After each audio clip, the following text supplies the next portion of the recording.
మీ ఎలాంటి వ్యాపార ప్రకటనలకైనా వెంటనే మా ఛానల్ సంప్రదించండి. ప్రస్తుతం మనతో పాటు ప్రముఖ ఆధ్యాత్మికవేత్త, జ్యోతిష వాస్తు పండితులు, లలితాదేవి ఉపాసకులు బ్రహ్మశ్రీ నానాజీ పట్నాయక్ గారు ఉన్నారు. గురువుగారితో మాట్లాడదాం. నమస్కారం గురుగారు. శ్రీమాత్రే.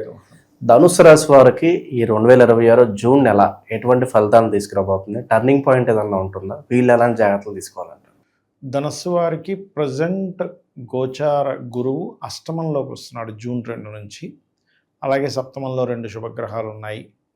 అందులో జూన్ 9వ తేదీ నుంచి శుక్రుడు మారిపోతున్నాడు అష్టమంలోకి, మరియు జూన్ 22వ తేదీ బుధుడు మారుతున్నాడు. పంచమంలో కుజుడు, అంటే ఆలోచన స్థానంలో కుజుడు, చతుర్థ భావంలో ప్రజెంట్ శని ఉంటే అర్ధాష్టమ శని నడుస్తుంది, 3లో రాహువు. ఇక చంద్రుడు 12వ భావం నుంచి 12 రాశులు తిరుగుతాడు. రాశిలో 12 రాశులు కూడా భాగ్యంలో కేతు ఉన్నాడు.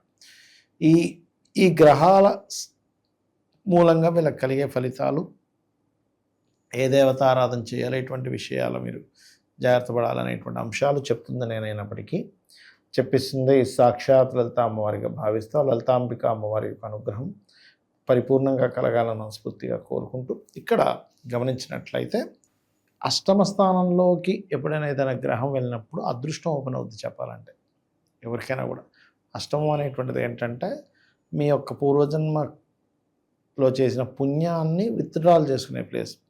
కాబట్టి ఇన్సూరెన్సెస్ మూలంగా కలిసి రావడము, కొంచెం ఆకస్మికంగా కొన్ని కలిసి రావడము. అష్టమ స్థానం తాతగారి స్థానంగా కూడా చెప్తూ ఉంటారు. సో తాతగారి ఆస్తి, తాతగారి కంటే కూడా పంచమం తాతగారు అయితే తాతగారి ఆస్తి. కాబట్టి తాతగారి ఆస్తి విషయంలో ఏదైనా కోర్టు కేసెస్లో ఉంటే అవి కొంచెం క్లియర్ అవ్వడం ఇలాంటివి ఇస్తుంది. కాకపోతే ఎంతైనా కూడా మీకు స్థలాన్ని, గృహాన్ని సూచించే ప్లేస్లో శని ఉన్నాడు కాబట్టి 4వ భావంలో అర్ధాష్టమ శని కూడా నడుస్తుంది కాబట్టి కొంచెం స్లోగా ఉంటుంది మూమెంట్ అనేటువంటిది. అదేవిధంగా కొద్దిగా వీళ్ళు బెల్లం గోవులకు తినిపించడము, కొంచెం ఇంట్లోనే ఏదైనా బెల్లముతో చేసిన పదార్థాన్ని ఆ యొక్క వీళ్ళ ఇష్టదైవానికి నైవేద్యంగా పెట్టడం చేయడం మంచిది. లోన్స్ లభిస్తాయి చెప్పాలంటే. కాకపోతే ఏదైనా ఒక ప్రాపర్టీ కానీ, వాహనం కానీ, విద్యా సంబంధించిన విషయాల్లో కానీ కొంచెం అంటే ఆటంకాలు ఏర్పడడం అనేటువంటిది జరుగుతూ ఉంటుంది. కాకపోతే లక్కీ ఏంటంటే ఇక్కడ వీళ్ళకి ఎంత అర్ధాష్టమ శని నడుస్తూ ఎన్ని డ్రాబ్యాక్స్ అవుతున్నా ధైర్యాన్ని ఇచ్చే స్థానంలో రాహు ఉన్నాడు, పరాక్రమ స్థానంలో.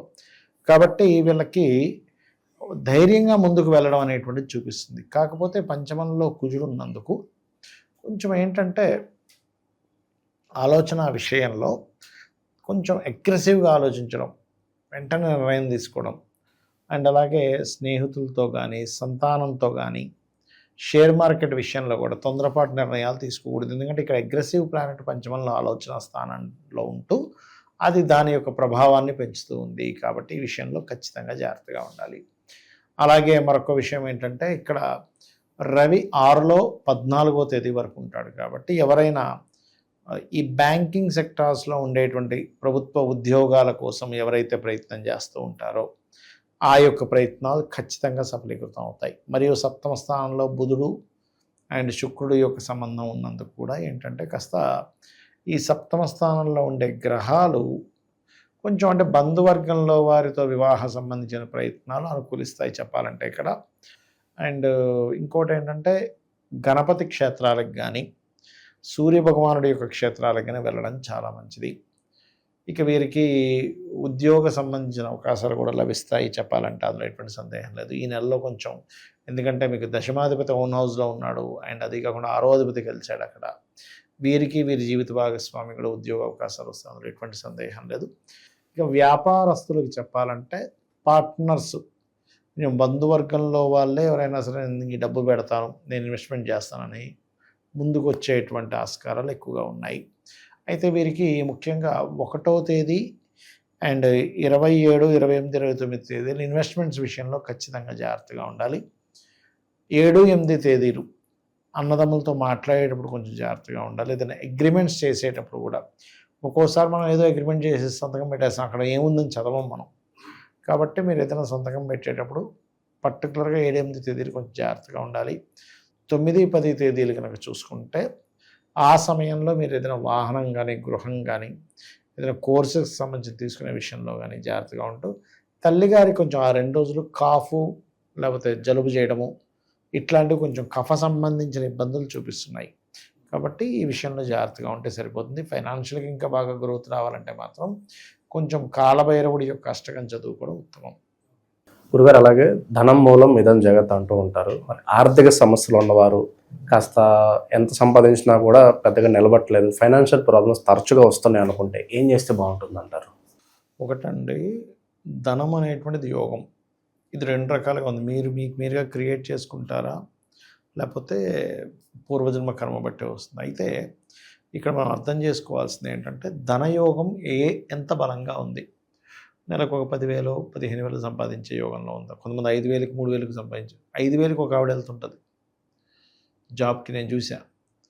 అలాగా అసలు మీకు ధనబలం కొంతే ఉందా, మీడియంగా ఉందా, హై లెవెల్లో ఉందా? ఇది జ్యోతిషాస్త్రంలో తెలుస్తుంది. అలాగే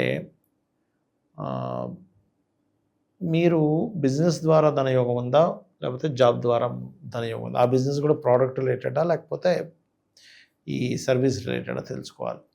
ఎందుకంటే చాలామంది ఏదో మోసగా వెళ్ళిపోతూ తర్వాత ఎక్కడో చూపించుకుంటే, అయ్యో మీకు ఈ వ్యాపారంలో బాగా కలిసి వస్తుంది కదా అన్న, అక్కడి నుంచి వాళ్ళు ఎదగడం నేను చూశాను.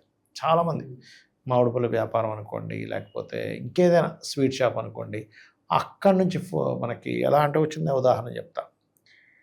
ఒకతను ఒక హోటల్లో పనిచేసేవాడు. ఆయనకి పెద్ద శాలరీ ఉండేది కదా, ఎప్పుడు అవమానాలు, చాలా ఇబ్బందిగా ఉన్నప్పుడు నా దగ్గర ఎందుకో చూపించుకున్నప్పుడు, నీకు హోటల్ బాగుంది కదా, అసలు ఫుడ్ రిలేటెడ్ కాంబినేషన్ బాగుంది కదా అంటే చంద్రుడు ఇస్తున్నాడు అక్కడ. ఇప్పుడు అతను సిటీలో 10 బ్రాంచ్లు ఉన్నాయి, లక్షల కొద్ది డబ్బు.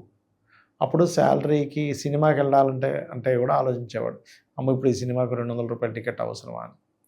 ఇదంతా ఒక స్పామ్ ఆఫ్ 6-7 ఇయర్స్లో జరిగిన మార్పు ఇదంతా కూడా ఆ రకంగా అనమాట. సో కాబట్టి ఇది అయితే ఇక్కడ ఏంటంటే, ఎవరికైనా ఫైనాన్షియల్ గ్రోత్ బాగా రావాలి, అసలు లగ్నం కూడా తెలియదు, ఏం తెలియదు అంటే మాత్రం 2 నామాలు 48 నిమిషాలు చేయాలి. ముహూర్త కాలము అంటారు 48 నిమిషాలు. ఎందుకు 48 నిమిషాలు చేయాలంటే 20 నిమిషాలు కాదా అంటే, నేను ఒకటే అడుగుతాను. ఇప్పుడు మీరు అన్నం వండుకుంటారు కదా, కుక్కర్లో ఒక 20 నిమిషాలు అయితేనే అన్నం ఉడుకుతుంది. 10 నిమిషాలుగా తీసేస్తానంటే ఉడకదు. అది ఏదైనా ఒక సమయం అనేది ఉంటుంది. ముహూర్త కాలం ఈజ్ మోస్ట్ ఇంపార్టెంట్. వీళ్ళు ఓం సంపత్కరీ సమారూఢ సింధుర వ్రజ సేవితాయ నమః, ఓం ధర్మాధ్యక్ష ధనాధ్యక్ష ధనధాన్య వివర్ధిని నమః. ఈ 2 నామాలు ఎవరైతే 48 నిమిషాలు చేస్తారో ఖచ్చితంగా వాళ్ళకి ఫైనాన్షియల్ గ్రోత్ అనేటువంటిది అమ్మవారు ఇస్తుంది.